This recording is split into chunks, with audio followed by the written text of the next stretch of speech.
Comment évolue la consommation de viande bovine en France en 2025? Parvient-elle à se maintenir ou recule-t-elle et pourquoi?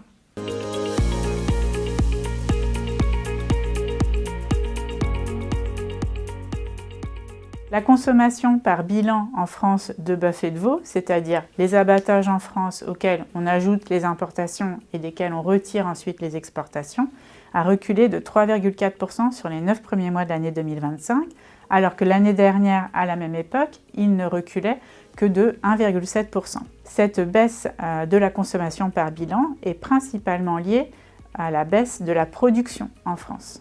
En effet, cette fois-ci sur les 10 premiers mois de l'année, selon Normabev, les abattages de gros bovins ont reculé de 2,7%, alors que sur la même période en 2024, ils avaient réussi à se maintenir grâce à une bonne dynamique en abattage de jeunes bovins viande et de vaches.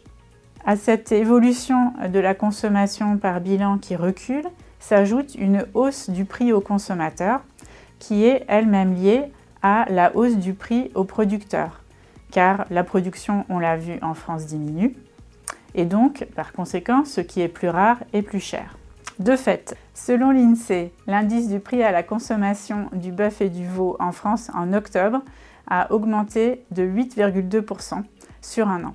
Cette hausse est certes importante, mais elle est sans commune mesure avec la hausse des cotations pour les éleveurs en trait abattoir. Prenons l'exemple de la vache R de conformation intermédiaire qui en semaine 46 cotait à 7,46 € du kilogramme carcasse, soit 34% de plus que l'année dernière.